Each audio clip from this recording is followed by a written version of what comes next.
साथियों और दोस्तों, कहां से शुरू करें और कहां खत्म करें? वतन की जो हालत सुनाने लगेंगे तो पत्थर भी आंसू बहाने लगेंगे। वतन की जो हालत सुनाने लगेंगे तो पत्थर भी आंसू बहाने लगेंगे। अगर भीड़ में खो गई आदमियत तो उसे ढूंढने में जमाने लगेंगे। आदमियत का, इंसानियत का कत्ल किया जा रहा है मौजूदा सरकार के अंदर। उसको बचाने के लिए हम सारे लोग इकट्ठा हुए हैं। और उत्तर प्रदेश के अंदर अखिलेश यादव जी के नेतृत्व में जो इंडिया गठबंधन की लड़ाई चल रही है, हम सबको संकल्प लेना है कि उत्तर प्रदेश की राजनीति से भी भारतीय जनता पार्टी की राजनीति को, नफरत की राजनीति को खत्म करना है। इंसानियत की, मोहब्बत की, भाईचारे की, एकता की राजनीति को जिंदा करना है, आगे बढ़ाना है। और समाजवादियों का तो इतिहास यही रहा है।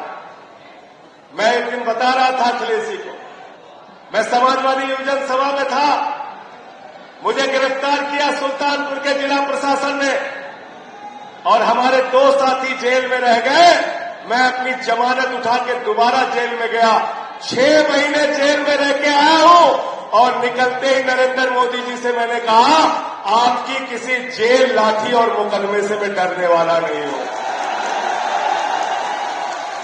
भेजना चाहे जितना भेजना चाहते हो, लगाओ मुकदमा जितना लगाना चाहते हो, चलाओ लाठी जितनी चलानी चाहते हो। जितनी तुम लाठियां चलाओगे उससे ज्यादा हमारे सीने और कंधे उन लाठियों का सामना करने के लिए तैयार रहेंगे। जुल्म की इंतहा कर दी। 10 साल हो गए इस सरकार को। ये नहीं बताते कि क्या किया 10 साल में। एक के बाद दूसरा जुमला, दूसरे के बाद तीसरा जुमला। लोगों ने कहा मोदी जी का संकल्प पत्र आया है। मैंने कहा यह संकल्प पत्र नहीं है, जुमला पत्र है, जुमला पत्र। जुमला बोलने का काम करते हैं प्रधानमंत्री जी। क्या कहा था 2014 में आपसे? बोले भाइयों और बहनों, 2 करोड़ नौकरी नौजवानों को हर साल दूंगा। फिर कहने लगे किसानों की आय 2 गुना हो जाएगी। फिर कहने लगे देश से महंगाई खत्म होगी। फिर कहने लगे इतना काला धन लाएंगे, इतना काला धन लाएंगे, इतना काला धन लाएंगे कि हर आदमी के खाते में कितना जमा हो जाएगा? जोर से बोलिए। 15 लाख आ गए, 15 पैसे भी नहीं आए। 2014 के बाद हिंदुस्तान में एक वॉशिंग मशीन आई है जिसका नाम है नरेंद्र मोदी वॉशिंग मशीन। बड़े बड़े भ्रष्टाचारियों का पाप धुल देते हैं।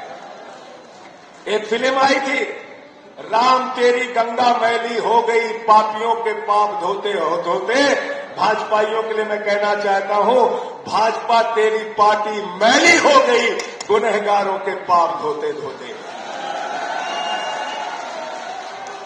प्रधानमंत्री जी कहते हैं हमारी गारंटी है, कहते हैं मोदी की गारंटी है, एक भी भ्रष्टाचारी को नहीं छोड़ूंगा, इसकी गारंटी है। मैंने कहा मोदी जी बिल्कुल ठीक आप कह रहे हैं, ये मोदी की गारंटी है, किसी भ्रष्टाचारी को नहीं छोड़ूंगा, इस बात की गारंटी है। पूरब से लेकर पश्चिम तक, उत्तर से लेकर दक्षिण तक जितने भ्रष्टाचारी हैं सबको बीजेपी में शामिल करूंगा, इस बात की गारंटी है।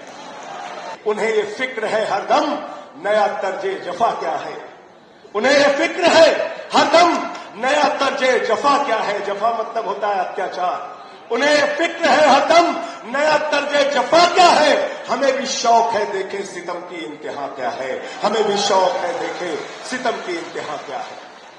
हम देखना चाहते हैं आप कितना अत्याचार कर सकते हैं। हम देखना चाहते हैं केजरीवाल पे आप कितना अत्याचार कर सकते हैं, हेमंत सोरेन पे कितना अत्याचार कर सकते हैं, समाजवादियों पे कितना अत्याचार कर सकते हैं। अरे समाजवादी तो आंदोलन की कोख से पैदा हुए हैं। आम आदमी पार्टी भी आंदोलन के कोख से पैदा हुई पार्टी है। कांग्रेस पार्टी ने आजादी के आंदोलन में हिस्सा लिया है। तो हम लोग तो आंदोलन का एक लंबा इतिहास है, लेकिन भाजपाइयों के पुरखों का इतिहास पढ़ोगे तो शर्मिंदा हो जाओगे, शर्मिंदा हो जाओगे।